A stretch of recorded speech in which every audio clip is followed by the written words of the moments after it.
நாடு முழுவதும் பல்வேறு குற்ற சம்பவங்கள் நடந்துட்டு தான் இருக்கு. காவல்துறையினரும் விசாரிச்சுட்டே தான் இருக்காங்க. அது மாதிரியான பல குற்றங்களோட தொகுப்பு தான் நிகழ்தகவு.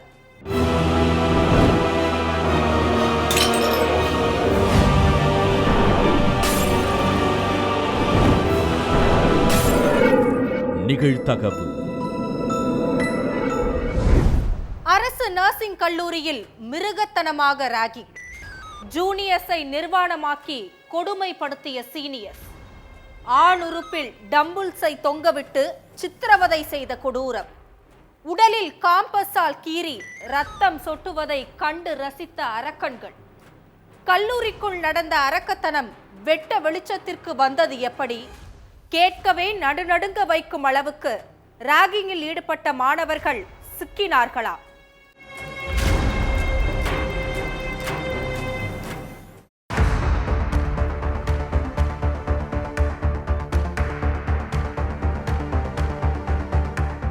எப்படியாச்சும் டாக்டர் ஆகிரணும்னு ராப்பகலா கஷ்டப்பட்டு படிச்சோம்.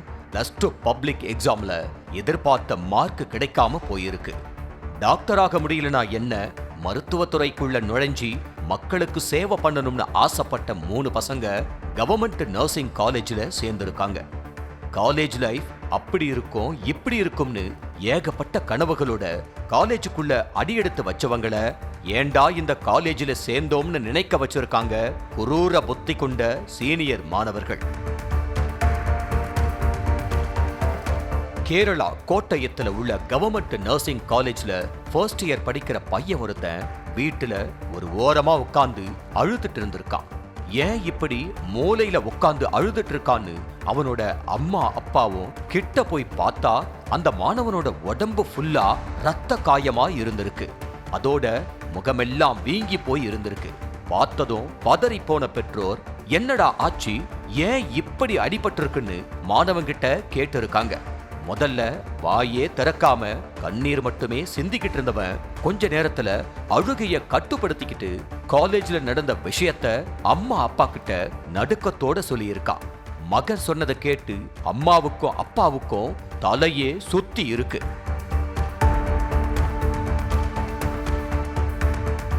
காலேஜ்ல 3ஆம் ஆண்டு படிச்சுட்டு இருக்கிற 5 பசங்க புதுசா ஜாயின் பண்ணியிருக்கிற ஃபர்ஸ்ட் இயர் பசங்களை ராகிங் அப்படிங்கிற பேர்ல பயங்கரமா டார்ச்சர் பண்ணி இருக்காங்க. பாக்குற இடத்துல எல்லாம் பாடி ஷேமிங் பண்றது, எல்லார் முன்னாடியும் கண்டமேனிக்கு தகாத வார்த்தையில பேசி அசிங்கப்படுத்துறதுன்னு நாளுக்கு நாள் அவங்களோட அட்டூழியம் அதிகரிச்சுட்டே போயிட்டு இருந்திருக்கு. எல்லா காலேஜ்லயும் ஃபர்ஸ்ட் இயர் பசங்களை சீனியர் ராகிங் பண்றது சகஜம்தான்னு நினைச்சு ஜூனியர் மாணவர்கள் பொறுமையா இருந்திருக்காங்க. கொஞ்ச நாளைக்கு இப்படி பண்ணுவாங்க, அதுக்கப்புறம் நார்மல் ஆகிரும்னு நினைச்சு சீனியர்ஸோட அக்கிரமங்கள் எல்லாத்தையும் சகிச்சுக்கிட்டு இருந்திருக்காங்க. ஆனா சீனியர் மாணவர்களோட அராஜகமோ அடாவடித்தனமோ குறையவே இல்லை. கேலி கிண்டல் பண்றது, வாய்க்கு வந்த வார்த்தையால அசிங்கப்படுத்துறது, முட்டி போட சொல்றதுன்னு அடாவடி பண்ணிட்டு இருந்த சீனியர்ஸ் ஒரு நாள் ஃபர்ஸ்ட் இயர் படிக்கிற 3 பசங்களை பாத்ரூம் கிட்ட கூட்டிட்டு போய் ட்ரெஸ் எல்லாம் கழட்ட சொல்லி மிரட்டி இருக்காங்க. ட்ரெஸ் எல்லாம் கழட்ட மாட்டோம், எங்களை விட்டுருங்க அண்ணேன்னு அந்த 3 அப்பாவி பசங்களும் கெஞ்சி இருக்காங்க, கதறி இருக்காங்க. அப்போ எங்களையே எதிர்த்து பேசுறியான்னு கேட்டு அவங்கள சகட்டு மேனிக்கு அடிச்சு துன்புறுத்தி இருக்காங்க அந்த சீனியர் மாணவர்கள். அடிச்ச அடியில வலி தாங்க முடியாம நின்னுகிட்டு இருந்த பசங்களோட ட்ரெஸ்ஸ வலுக்கட்டாயமா கழட்டி நிர்வாணமா நிக்க வச்சிருக்காங்க. அது மட்டும் இல்லாம அதுக்கப்புறம் நடந்ததுதான் கேட்கிறவங்களுக்கே ஈரக்குலைய நடுங்க வச்சிருக்கு. உடம்புல ஒட்டு துணி கூட இல்லாம நிர்வாணமா நிக்க வச்சதோட நிறுத்தாம எக்ஸசைஸ் பண்றதுக்கு பயன்படுத்துற டம்பிள்ஸை எடுத்து 3 பசங்களோட ஆண் உறுப்புல தொங்க விட்டு அணு அணுவா சித்திரவதை பண்ணியிருக்காங்க அந்த காட்டு மிராண்டி ஸ்டூடெண்ட்ஸ். அதுக்கப்புறம் ஜியோமெட்ரி பாக்ஸ்ல உள்ள காம்பஸை எடுத்து ஜூனியர் பசங்களோட உடம்புல கண்டமேனிக்கு குத்தி கிழிச்சு இருக்காங்க. அதுக்கப்புறம் அவங்க உடம்புல இருந்து ரத்தம் கொட்டி இருக்கு. பசங்க வலியால அலறி துடிச்சிட்டு இருந்ததையும் அவங்க உடம்புல இருந்து ரத்தம் கொட்டிட்டு இருந்ததையும் பக்கத்துல உட்கார்ந்துகிட்டு சிரிச்சு சிரிச்சு ரசிச்சிட்டு இருந்திருக்காங்க அந்த சீனியர் சைக்கோஸ். கட்டையால சரமாரியா அடிச்சதுலயும் காம்பஸ வச்சு குத்துனதுனாலயும் முகம், கை, கால், உடம்புன்னு பல இடங்கள்ல ரத்த காயம் ஏற்பட்டிருக்கு. முகமெல்லாம் வீங்கி போயிருக்கு. அத சரி பண்றேன்னு சொல்லி தரைய கிளீன் பண்ற லோஷனை வாங்கிட்டு வந்து ஜூனியர் பசங்க முகத்திலையும் உடம்புலையும் தடவி விட்டுருக்காங்க. ஃப்ளோர் கிளீனிங்க்கு யூஸ் பண்ற லோஷனை முகத்துல தடவுனதுனால எரிச்சல் தாங்க முடியாம ஜூனியர் பசங்க கத்தி இருக்காங்க.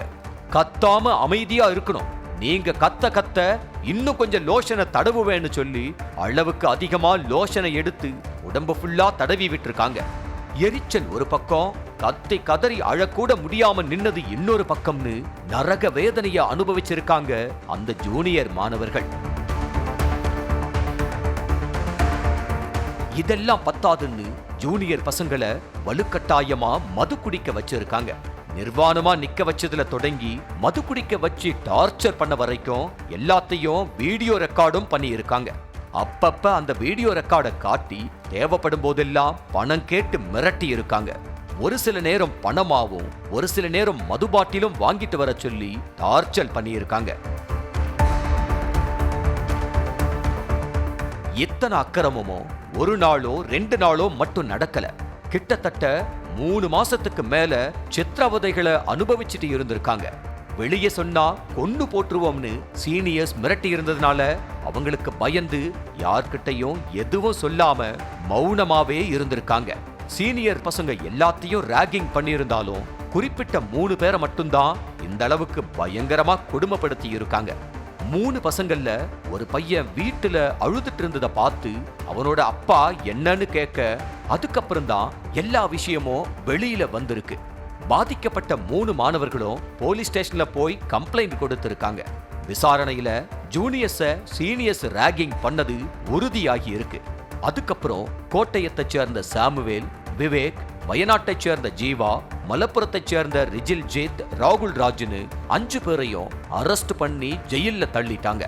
அது மட்டும் இல்லாம காலேஜுக்குள்ள ஒழுங்குகேடான செயல்ல ஈடுபட்டதோட மாணவர்களை மிக மிக கொடூரமா சித்திரவதை பண்ண 5 பேரையும் காலேஜ் நிர்வாகமும் சஸ்பெண்ட் பண்ணியிருக்கு.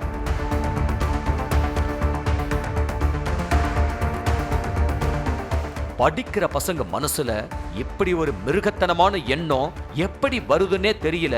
இப்படியே போச்சுன்னா வருங்கால தலைமுறையோட நிலைமை என்ன ஆகும்னு யோசிச்சு மொத்த சமுதாயமே அச்சத்துல உறைஞ்சிருக்கு.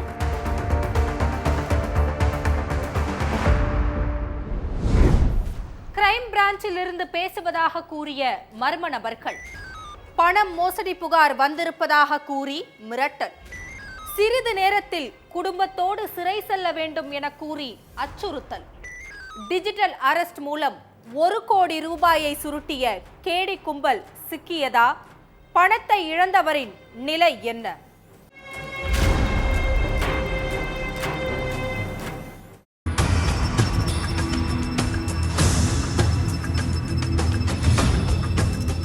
மனைவி மகன் கூட பேசிக்கிட்டே வீட்டுல சந்தோஷமா டிவி பார்த்துட்டு இருந்திருக்காரு உத்தரப்பிரதேசம் நொய்டாவை சேர்ந்த தொழிலதிபர் சந்திரபன் பாலிவால். அப்போ அன்னோன் நம்பர்ல இருந்து அவருக்கு ஒரு போன் கால் வந்திருக்குது. பிசினஸ் விஷயமா யாராச்சும் கூப்பிடுவாங்கன்னு நினைச்சுக்கிட்டே காலை அட்டன் பண்ணியிருக்காரு. ஆனா மறுமுனையில பேசினவங்க போலீஸ் கிரைம் பிரான்ச்ல இருந்து பேசுறேன்னு சொல்லியிருக்காங்க. அதோட உங்க மேல பண மோசடி புகார் வந்திருக்குன்னு, உங்க மேல எஃப்ஐஆர் ஃபைல் பண்ணி ஆக்ஷன் எடுக்க போறோம்னு மிரட்டும் தொனியில பேசியிருக்காங்க. திடீர்னு கிரைம் பிரான்ச்ல இருந்து போன் கம்ப்ளைண்ட் எஃப்ஐஆர்னு சொன்னதும் சந்திரபனும் பதறி போயிருக்காரு. என்ன சார், என்ன சொல்றீங்க? நான் அப்படியெல்லாம் எந்த தப்பும் பண்ணலைன்னு சொல்லியிருக்காரு. ஆனா நீங்க தப்பு பண்ணாமலா உங்க மேல கம்ப்ளைண்ட் வந்திருக்குன்னு தெனாவட்டா பேசியிருக்காங்க போன்ல பேசின அந்த கும்பல். இப்ப போனை வைங்க, கொஞ்ச நேரத்துல திரும்ப கூப்பிடுறோம்னு சொல்லிட்டு போனை வச்சிருந்திருக்காங்க. அடுத்து 10 நிமிஷத்துல திரும்பவும் கால் வந்திருக்குது. ஆனா முதல் முறை வந்த மாதிரி இது நார்மல் கால் இல்ல, வீடியோ கால் வந்திருக்குது. எதுக்கு இப்போ வீடியோ கால் பண்றாங்கன்னு ஒருவித பயத்தோடையும் பதற்றத்தோடையும் போனை அட்டன் பண்ணி பேசியிருக்காரு சந்திரபன் பாலிவால். வீடியோ காலை ஆன் பண்ணதும் முறுக்கு மீசை, கட்டுமஸ்தான பாடி, கம்பீரமான தோற்றத்தோட ஒருத்தர் பேசியிருக்காரு. தான் ஐபிஎஸ் ஆபீசர்னு கிரைம் பிரான்ச் ஹெட்டா இருக்கன்னு சொல்லியிருக்காரு. சொல்லுங்க சார், எனக்கு எதுக்கு கால் பண்ணிருக்கீங்கன்னு கேட்டிருக்காரு சந்திரபன். நீங்க கோடிக்கணக்கான பணத்தை சட்டவிரோதமா மோசடி பண்ணி இருக்கிறதா கம்ப்ளைண்ட் வந்திருக்கு. அதுவும் 1 இல்ல 2 இல்ல 24 கம்ப்ளைண்ட் கொடுத்திருக்காங்கன்னு சொல்லியிருக்காரு. சட்டத்துக்கு உட்பட்டு எல்லா ரூல்ஸ் அண்ட் ரெகுலேஷனையும் கரெக்டா ஃபாலோ பண்ணிட்டு இருக்கோமே, நம்ம மேல யாரு கம்ப்ளைண்ட் கொடுத்திருப்பான்னு குழப்பம் அடைஞ்சிருக்காரு சந்திரபன். யாரு கம்ப்ளைண்ட் கொடுத்திருப்பா, என்ன நடந்திருக்கும்னு யோசிச்சாரே தவிர நம்ம கிட்ட வீடியோ கால்ல பேசுறவங்க உண்மையாவே போலீஸ் ஆபீசர்ஸ் தானான்னு கொஞ்சம் கூட சந்தேகம் வரல. அதுக்கு ஒரு காரணம் அவங்களுடைய தோற்றம். வீடியோ கால்ல பேசினவரு பார்க்கிறதுக்கு போலீஸ் மாதிரியே ஹைட் அண்ட் வெயிட்டா டிப் டாப்பா இருந்திருக்காரு. அடுத்து இன்னொரு முக்கிய காரணம், வீடியோ கால்ல பேசினவரு போலீஸ் ஸ்டேஷன்ல இருந்து பேசினதா சொல்லப்படுது. அதாவது பேக்ரவுண்ட் வியூ போலீஸ் ஸ்டேஷன் மாதிரியே இருந்திருக்குது. போலீஸ் ஸ்டேஷன்ல இருந்து பேசுறோம்னு சந்திரபனை நம்ப வைக்கிறதுக்காக தான் அந்த மோசடி கும்பல் வீடியோ காலை பண்ணி இருந்திருக்காங்க.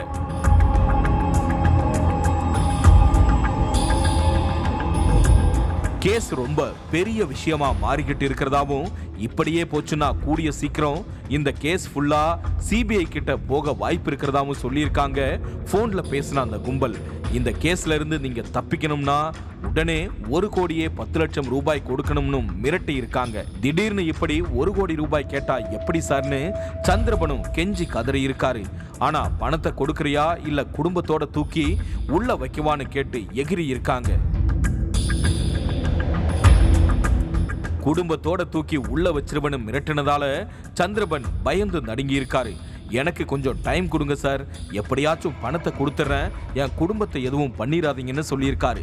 கடைசியில போன்ல பேசினவங்க சந்திரபனுக்கு 5 நாள் டைம் கொடுத்துருந்துருக்காங்க.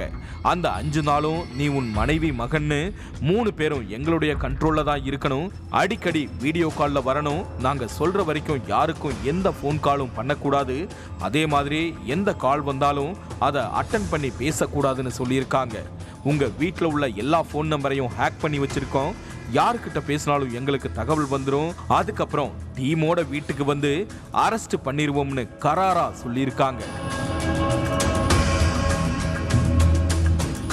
பணத்தை ரெடி பண்றதுக்கு மட்டும் ஒரு சிலர்கிட்ட பேச வேண்டி இருக்கு, அவங்க கிட்ட பேசினாதான் பணத்தை ரெடி பண்ணி கொடுக்க முடியும்னு சொல்லியிருக்காரு சந்திரபன். அதுக்கப்புறம் வீடியோ காலை ஆன் பண்ணி வச்சுக்கிட்டே சந்திரபன் அவருடைய நண்பர்கள், பிசினஸ் பார்ட்னர்ஸ்னு கொஞ்சம் பேருக்கிட்ட பேசி பணத்தை ரெடி பண்ணியிருக்காரு. எப்படியோ ஒரு வழியா 5 நாள்ல 1 கோடியே 10 லட்சம் ரூபாய் பணத்தை ரெடி பண்ணி போன்ல மிரட்டன கும்பல் சொன்ன அக்கவுண்ட்டுக்கு பணத்தை டிரான்ஸ்பர் பண்ணியிருக்காரு. பணத்தை அனுப்பி விட்டதுக்கு அப்புறம் அந்த கும்பல் கிட்ட இருந்து எந்த காலுமே வரல.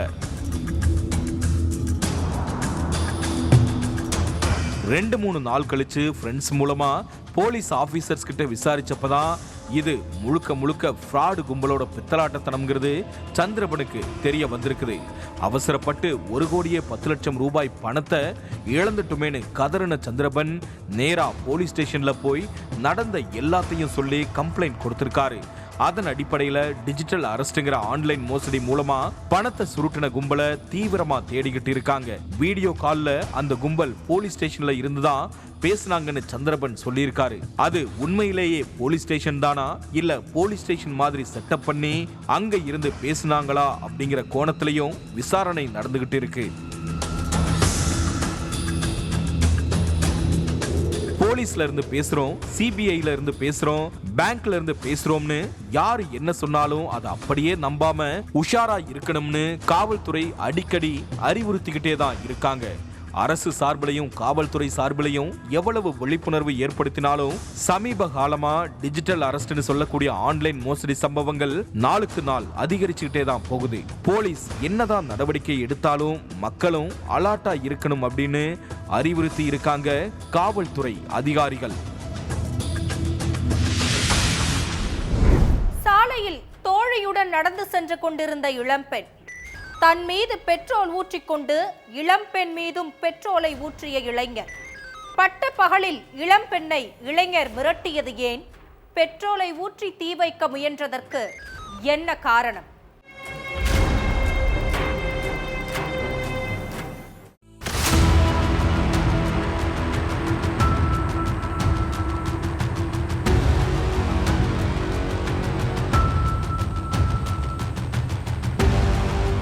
புர்கா அணிஞ்சிருந்த 2 பெண்கள் ரோட்ல நடந்து போயிட்டு இருந்திருக்காங்க. அப்போ எதிரில கையில வாட்டர் பாட்டிலோட ஒரு இளைஞர் வந்திருக்கான். ஒரு பொண்ணு கிட்ட சில நிமிஷம் வாக்குவாதம் பண்ண அந்த இளைஞன் திடீர்னு வாட்டர் பாட்டில்ல இருந்த பெட்ரோலை தன் மேல ஊத்தி இருந்திருக்கான். அடுத்து அந்த பொண்ணு மேலையும் பெட்ரோலை தெளிச்ச அந்த இளைஞர், வா 2 பேரும் செத்து போகலாம்னு சொல்லி இருந்திருக்கான். ஏன் இப்படி பண்ற? உன்கிட்ட எத்தனையோ முறை சொல்லிட்டேன், ஆனாலும் நீ கேக்குற மாதிரியே இல்லைன்னு சொன்ன அந்த பொண்ணு, நடு ரோட்ல இப்படி நடந்துக்காத, எல்லோரும் பாக்குறாங்கன்னு எச்சரிச்சிருந்திருக்காங்க. ஆனாலும் காது கொடுத்து கேட்காத அந்த இளைஞன் அந்த பொண்ணை நகர விடாம தடுத்ததோட 2 பேர் மேலையும் பெட்ரோல் ஊத்தி இருக்க, தீய பத்த வச்சிருவன்னு மிரட்டி இருந்திருக்கான்.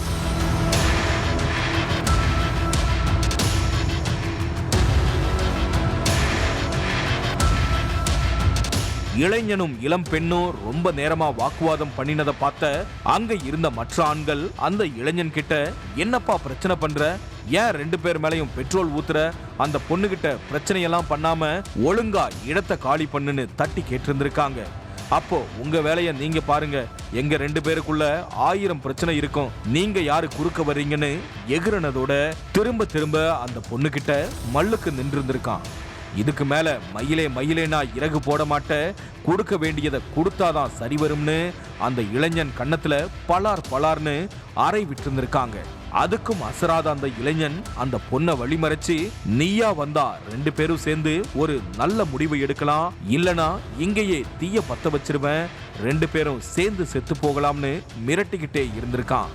அதுக்கு பிறகு போலீஸுக்கு தகவல் சொல்லியிருக்காங்க அங்க இருந்த மக்கள்.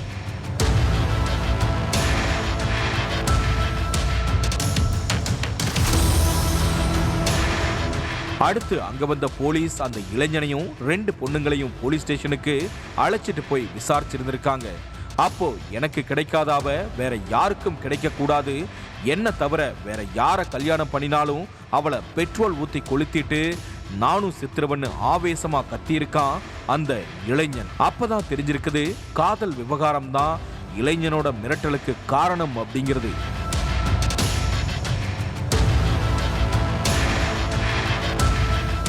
தெலுங்கானா மாநிலம் சூர்யாபேட்டை ஹுசூர் நகர்ல உள்ள இளைஞர் பிரமோத்தும் அதே பகுதியில் உள்ள ஒரு இஸ்லாமிய இளம் பெண்ணும் 1 வருஷமா உருகி காதலிச்சுட்டு இருந்திருக்காங்க. ஆனா இந்து மதத்தை சேர்ந்த இளைஞனை கல்யாணம் பண்ற கனவெல்லாம் வேண்டவே வேண்டாம் அப்படின்னு பொண்ணு வீட்டுல ரொம்ப அழுத்தமா சொல்லிட்டாங்க.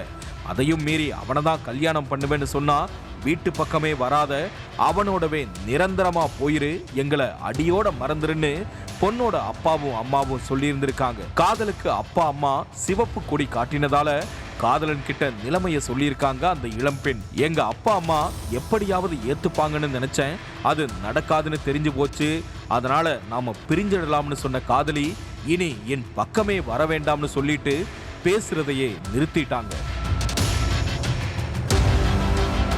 செல்போன் எண்ணையும் வாட்ஸ்அப்பையும் பிளாக் செய்ததால காதலி கிட்ட பிரமோத்தால பேசவே முடியல. அதனால மனமுடைஞ்சு போன பிரமோத் காதலி வீட்டு பக்கம் போறது, அவங்களையே பின்தொடர்ந்து போறதுன்னு இருந்திருக்கான். அப்படிதான் என்ஜிஓ காலனி ரோட்ல தன்னோட ஃப்ரெண்டு கூட போன காதலிய பின்தொடர்ந்த பிரமோத், நீ இல்லாம என்னால வாழவே முடியாது, என் கூட வந்துரு, இல்லனா 2 பேரும் சேர்ந்து செத்து போயிடலாம்னு பெட்ரோல் ஊத்தி இருந்திருக்கான்.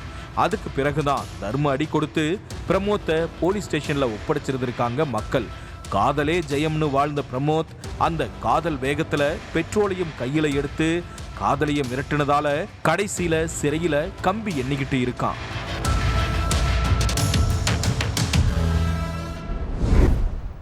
ஆண்டுகளில் 4 பெண்களுடன் மேரேஜ், தான் ஒரு அனாதை என்று சென்டிமெண்டாக பேசி ஃப்ராடுத்தனம், பணம் நகைகள் கைக்கு வந்ததும் கை கழுவுவதுதான் பாலிசி, பிளேபாய் ரேஞ்சுக்கு பெர்ஃபார்மன்ஸ் செய்தும் தொக்காக மாட்டிக்கொண்டது எப்படி, பின்னணி என்ன?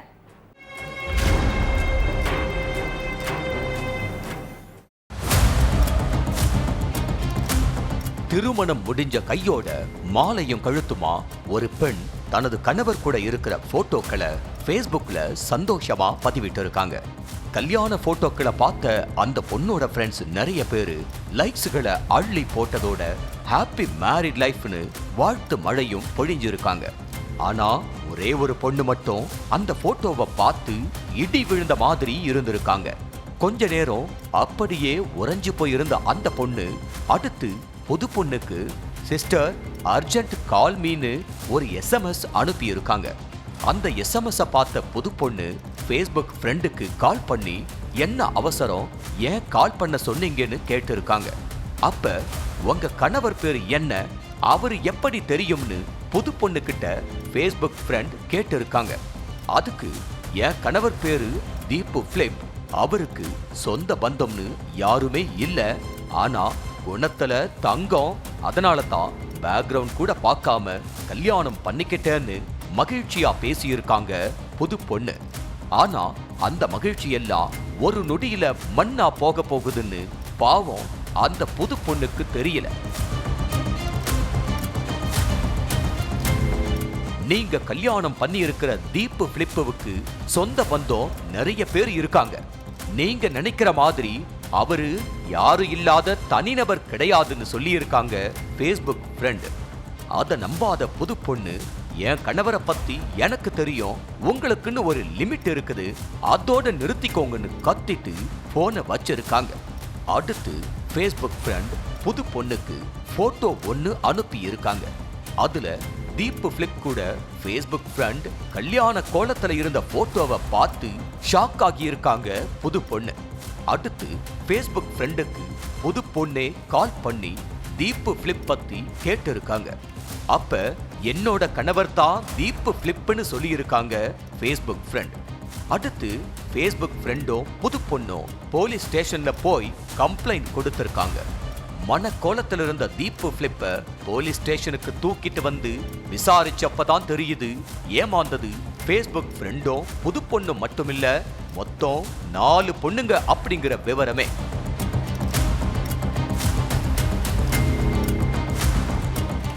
கேரள மாநிலம் வெள்ளரிக்குண்டுதான் தீப்பு பிலிப்போட சொந்த ஊரு. தான் ஒரு அனாத, அன்பு காட்ட எனக்குன்னு யாருமே இல்ல, என் வாழ்க்கையில ஒரு பொண்ணு வந்தா அவங்க தான் என் ராணின்னு டைலாக் பேசி பெண்களை மயக்கி மன வலையில வீழ்த்துறதுதான் இவனோட வேலையே. ஒரு பொண்ணை மேரேஜ் பண்ணி அவங்களோட வாழ்ந்துட்டு பணம் நகையோட நடைய கட்டும் இந்த கல்யாண ராமன் அடுத்த பொண்ணுகிட்ட அச்சு பிசராம அநாத வேஷம் போட்டு இருக்காரு. 10 வருஷத்துக்கு முன்னால காசர்கோடுல உள்ள ஒரு பொண்ணை கல்யாணம் பண்ணி 3 வருஷம் வாழ்ந்த தீப்பு பிலிப் அந்த பொண்ணுக்கு 2 பிள்ளைகளை கொடுத்ததோட நகை பணத்தை சுருட்டிட்டு டாட்டா காட்டிட்டான். அடுத்து அதே காசர்கோடுல உள்ள இன்னொரு பொண்ணை 2வதா கல்யாணம் பண்ணி இருக்கான். அந்த பொண்ணை தமிழ்நாட்டுக்கு அழைச்சிட்டு வந்து 2 வருஷம் வாழ்க்கைய ஓட்டுன கல்யாண ராமன் அதே மாதிரி நகை பணத்தோட எஸ்கேப் ஆகி இருக்கான். 3வதா எர்ணாகுளத்துல உள்ள ஒரு பொண்ணுக்கு வலை வீசி இருக்கான் தீப்பு பிலிப்.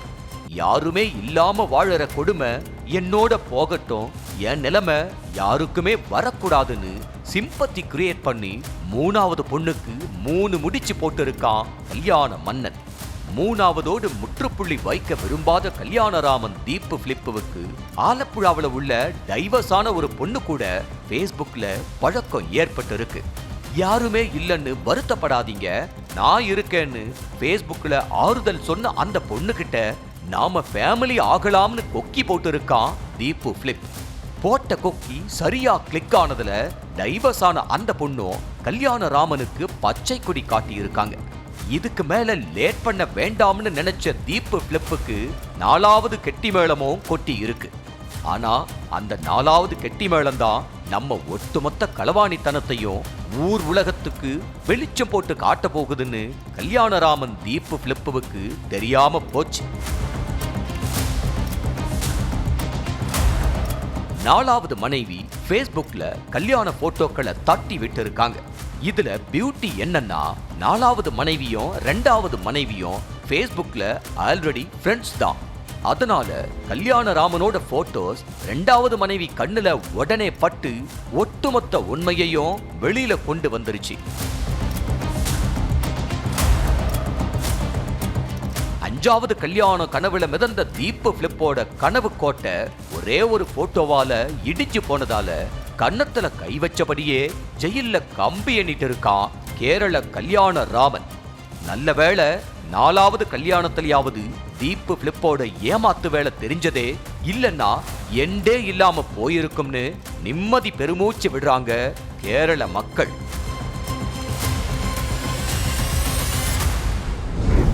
திருமணமான பெண்ணை மயக்கி ஜாலியாக ஊர் சுற்றிய ரியல் எஸ்டேட் அதிபர். நகை பணத்தை திருப்பி கேட்டதும் சுயரூபத்தை காட்டி மிரட்டல். பெண்ணை ஏமாற்றியவர் மீது நடவடிக்கை பாயுமா? காவல் நிலைய வாசலில் கண்ணீருடன் தவிக்கும் பெண்ணுக்கு நியாயம் கிடைக்குமா?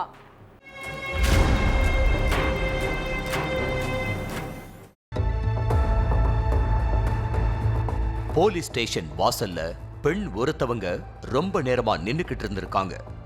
என்னமா ஆச்சு, கம்ப்ளைண்ட் ஏதாச்சும் கொடுக்கணுமா, ரொம்ப நேரம் நின்னுக்கிட்டு இருக்கீங்கன்னு அங்கிருந்த காவலர்கள் கேட்டு இருக்காங்க. என்ன ஒருத்த கல்யாணம் பண்ணிக்கிறேன்னு சொல்லி பணம் நகையெல்லாம் வாங்கிட்டு ஏமாத்திட்டான் சார். அது மட்டும் இல்லாம 2 பேரும் தனிமையில் இருந்த வீடியோவை Facebookல போஸ்ட் பண்ணிடுவேன்னு மிரட்டறான்னு சொல்லி அந்த பெண் கதறி இருக்காங்க. அழாம சொல்லுங்கம்மா, யாரு அந்த ஆளு, அவன் கூட எப்படி உங்களுக்கு பழக்கம் ஏற்பட்டுச்சு, அவன் பேரு என்ன அப்படின்னு கேட்டிருக்காங்க போலீஸ். அவன் பேரு மனோஜ் சார். 2 பேரும் ஒரே ஆபீஸ்ல வேலை பார்க்கறப்ப தான் பழக்கம் ஏற்பட்டுச்சுன்னு சொல்லியிருக்காங்க அந்த பெண்.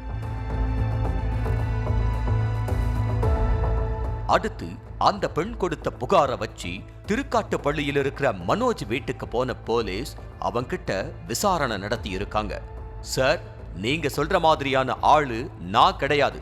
என்ன ஏதுன்னு முழுசா தெரிஞ்சுக்காம பொய்யான புகாரை வச்சுக்கிட்டு விசாரிக்க வந்துருவீங்களா அப்படின்னு போலீஸ் கிட்ட எகிரி இருக்கான் மனோஜ். போலீஸுக்கே நீ பாடம் எடுக்கிறியான்னு சொல்லி அவன் மேல வழக்கு பதிவு செஞ்ச போலீஸ் மனோஜ ஸ்டேஷனுக்கு தூக்கிட்டு போய் கவனிக்க வேண்டிய விதத்துல கவனிச்சிருக்காங்க. அதுக்கப்புறம் தான் தன்னோட தில்லாலங்கடி வேலை எல்லாத்தையும் ஒண்ணு விடாம ஒப்பிச்சிருக்கான் மனோஜ். கணவனை பிரிஞ்சு தன்னோட 2 மகன்கள் கூட திருச்சி பாலக்கரையில தனியா வாழ்ந்துட்டு இருக்காங்க சித்ரா. ரியல் எஸ்டேட் கம்பெனியில வேலை பார்த்து தன்னோட 2 பசங்களையும் படிக்க வச்சிட்டு இருந்த சித்ராவுக்கு அதே கம்பெனியில வேலை பார்த்துட்டு இருந்த மனோஜ் கூட பழக்கம் ஏற்பட்டிருக்கு. இந்த பழக்கம் நாளடைவில் தகாத உறவா மாறி இருக்கு. 2 பேரும் பல இடங்களுக்கு போய் தனிமையில இருந்திருக்காங்க. அடிக்கடி லீவு போட்டு ஜாலியா ரீல்ஸ் எடுத்துட்டு சுத்திட்டு இருந்த சித்ராவையும் மனோஜையும் வேலையிலிருந்து தூக்கி இருக்குது ரியல் எஸ்டேட் நிர்வாகம். இதுல என்ன ட்விஸ்ட்னா, ஏற்கனவே கல்யாணமாகி 2 பசங்க இருக்கிற மனோஜ் சித்ரா கிட்ட எனக்கு கல்யாணமே ஆகலன்னு சொல்லி தனிமையில இருந்ததுதான். அடுத்து 2 பேரும் ஒன்னா சேர்ந்து நம்பர் 1 டோல்கேட் பக்கத்துல இருக்கிற அடுக்குமாடி வளாகத்துல புதுசா ரியல் எஸ்டேட் பிசினஸ ஸ்டார்ட் பண்ணி இருக்காங்க. என்னால முடிஞ்ச அளவுக்கு பணம் தர்றேன், நீங்க பிசினஸ ஸ்டார்ட் பண்ணுங்கன்னு மனோஜுக்கு தைரியம் கொடுத்திருக்காங்க சித்ரா. இதுதான் சாக்குன்னு சொல்லி சித்ரா கிட்ட இருந்து 3 சவரன் நகையையும் 2 லட்சம் ரொக்கத்தையும் சுருட்டி இருக்கான் மனோஜ். எந்நேரமோ மனோஜ் ஆபீஸ்லயே இருந்ததால அவரோட மனைவிக்கு சந்தேகம் ஏற்பட்டிருக்கு. அப்படி ஆபீஸ்ல என்னதான் பண்றாருன்னு பாக்குறதுக்காக சைலண்டா ஆபீஸுக்கே கிளம்பி போயிருக்காங்க மனைவி. அங்க சித்ராவும் மனோஜும் நெருக்கமா இருந்ததை பார்த்து ஆத்திரத்தோட உச்சிக்கே போயிருக்காங்க மனோஜோட மனைவி. தன்னோட கணவன் கூட நெருக்கமா இருந்த சித்ராவை வாய்க்கு வந்தபடி திட்டி இருக்காங்க மனோஜோட மனைவி. அப்பதான் மனோஜுக்கு கல்யாணம் ஆகிட்டு இருக்கு அப்படிங்கிற உண்மையே சித்ராவுக்கு தெரிஞ்சிருக்கு. அதுக்கப்புறம் மனோஜோட பேசுறதையே நிறுத்தி இருக்காங்க சித்ரா. புதுசா ஸ்டார்ட் பண்ண ஆபீஸுக்கும் போறதையே ஸ்டாப் பண்ணி இருக்காங்க. 1 வாரத்துக்கு அப்புறம் மனோஜுக்கு கால் பண்ண சித்ரா, என்ன ஏமாத்தி வாங்கின பணம் நகை எல்லாத்தையும் திருப்பி கொடு, இல்லனா போலீஸ்ல கம்ப்ளைண்ட் பண்ணிடுவேன்னு சொல்லி சத்தம் போட்டு இருக்காங்க. பணத்தை எல்லாம் திருப்பி தர முடியாது, உன்னால முடிஞ்சதை பண்ணிக்கோங்கன்னு எகத்தாளமா பேசியிருக்கான் மனோஜ். நம்மளையே போலீஸ்ல மாட்டி விடுவேன்னு சொல்லி மிரட்டாளேன்னு கடுப்பான மனோஜ், நாம 2 பேரும் தனிமையில் இருந்த போட்டோஸ் வீடியோஸையும் நெட்ல விட்டுருவேன்னு சொல்லி மிரட்டி இருக்கான். நான் பேசினது தப்புதான், இனிமே உன்கிட்ட தப்பா நடந்துக்க மாட்டேன், ஆபீஸுக்கு வான்னு சொல்லி இருக்கான் மனோஜ். சரி, திருந்திட்டான்னு சித்ராவும் மறுபடியும் ஆபீஸுக்கு போயிருக்காங்க. வேலை முடிஞ்சு எல்லாரும் வீட்டுக்கு கிளம்பி போயிருக்காங்க. அப்போ ஒரு ஜெராக்ஸ் எடுக்கணும்னு என்னைய மட்டும் வெயிட் பண்ண சொன்ன மனோஜ் திடீர்னு ஷட்டரை இழுத்து மூடிட்டு தன்னை பாலியல் வன்கொடுமை செஞ்சிட்டான்னு சொல்லி கதறி இருக்காங்க சித்ரா. யாருமே இல்லை ஆஃபீஸில், எல்லோரும் ஆஃபீஸ்லேருந்து கிளம்பி போயிட்டாங்க. போனதுக்கப்புறம் இவர் என்ன பண்ணார், கொஞ்சம் நேரம் ஒர்க் இருக்குது நான் ஒரு ஜெராக்ஸ் மட்டும் எடுத்து கொடுன்னு சொன்னார். சரின்னு சொல்லிட்டு நான் ஜெராக்ஸ் எடுக்கிறதுக்காக இருந்தேன் சார். இவர் என்ன பண்ணார், டக்குன்னு வெளியே போகிற மாதிரி போய் சட்டரை இழுத்து விட்டார் சார். சட்டரை இழுத்து விட்டு உள்ளே வந்து என்னோட புடவையை பிடிச்சி இழுத்து என்னை பலாத்காரம் பண்ணார். யார்கிட்ட சொல்றது என்ன பண்றதுன்னு தெரியாம முழிச்சுக்கிட்டு இருந்த சித்ரா கடைசியா போலீஸ்ல புகார் தெரிவிச்சிருக்காங்க. மனோஜ் மேல வழக்கு பதிவு செஞ்ச போலீஸ் அவனை ஸ்டேஷன்ல வச்சு விசாரிச்சுட்டு இருக்காங்க. முழுமையா விசாரணை முடிஞ்ச பிறகுதான் தெரியும் மனோஜ் எத்தனை பெண்களோட வாழ்க்கையில விளையாடி இருக்கான் அப்படிங்கிறது. அண்ணியுடன் ஏற்பட்ட நெருக்கம், மருமகன் குடும்பத்தை அசிங்கப்படுத்திய மாமனார், குளத்தில் சடலமாக மிதந்து வந்த தாய் மகன், மரத்தில் ஏறி தூக்கிட்டு கொண்ட கொழுந்தன், ஒரே குடும்பத்தை சேர்ந்த 3 பேர் உயிரிழப்புக்கு என்ன காரணம்? கொலையா தற்கொலையா? பின்னணி என்ன?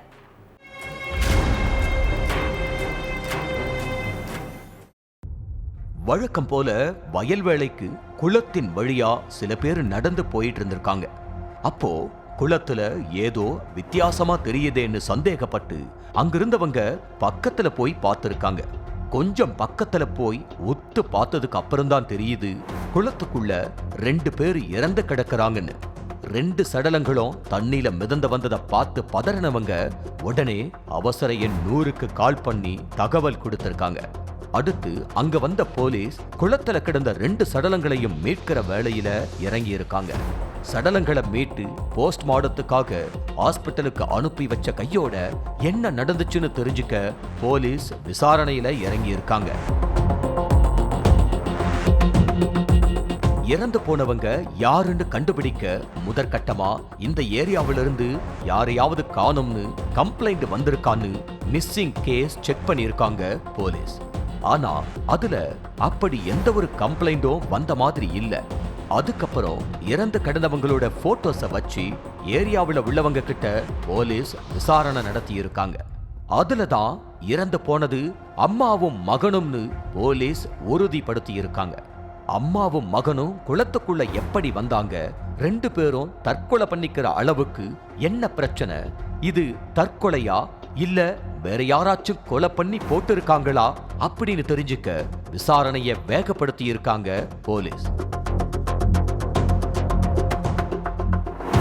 அந்த நேரத்துல அம்மாவும் மகனும் சடலமா மீட்கப்பட்ட இடத்துல இருந்து 1 கிலோமீட்டர் தள்ளி உள்ள மரத்துல ஒருத்தர் தூக்குல தொங்கிட்டு இருக்கிறதா போலீஸுக்கு தகவல் வந்திருக்கு.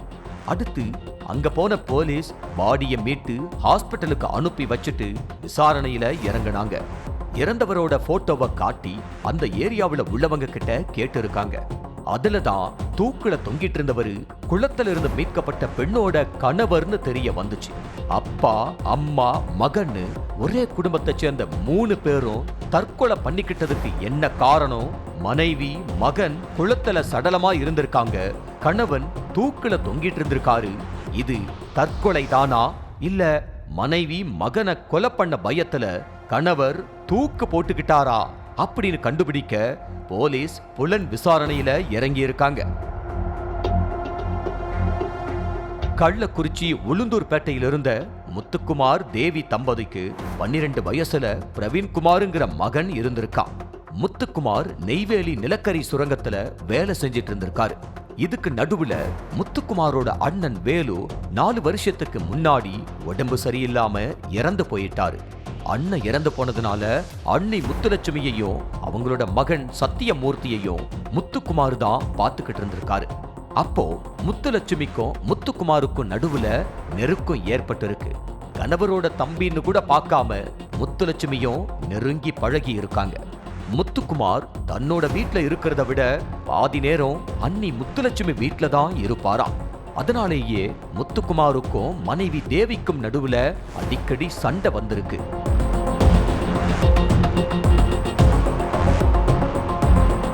நமக்கு ஒரு பையன் இருக்கா, அந்த நினைப்பு இருக்கா உங்களுக்கு?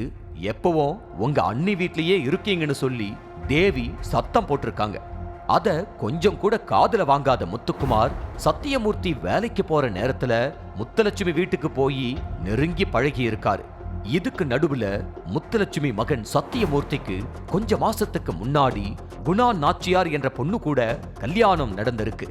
அதுக்கப்புறம் முத்துலட்சுமி, சத்தியமூர்த்தி, குணா நாச்சியார் எல்லாருமே நெய்வேலியில உள்ள வீட்ல ஒன்னா வாழ்ந்துட்டு இருக்காங்க. சத்தியமூர்த்திக்கு கல்யாணம் ஆன பிறகும் முத்துக்குமார் அடிக்கடி முத்துலட்சுமி வீட்டுக்கு போயிட்டு இருந்திருக்காரு. அத பார்த்த அக்கம் பக்கத்துல உள்ளவங்க 2 பேத்துக்கும் நடுவுல ஏதோ இருக்குன்னு அரசல் புரசலா பேச ஆரம்பிச்சிருக்காங்க.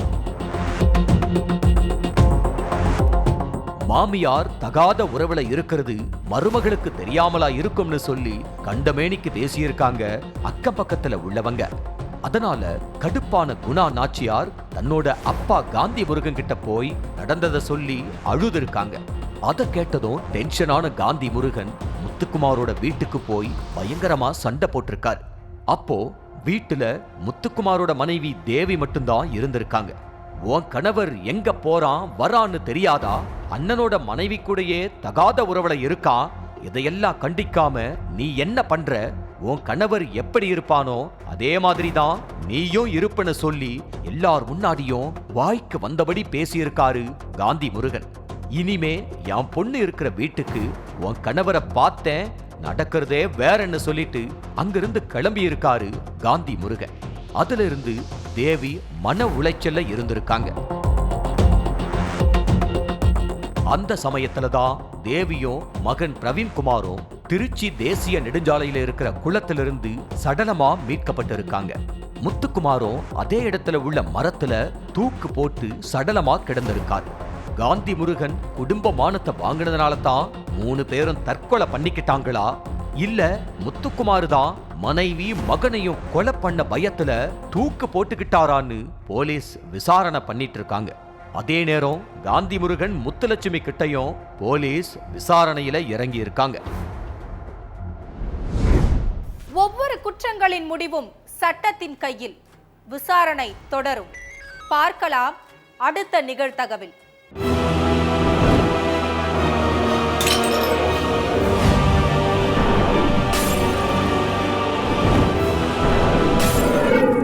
நிகழ்தகவு.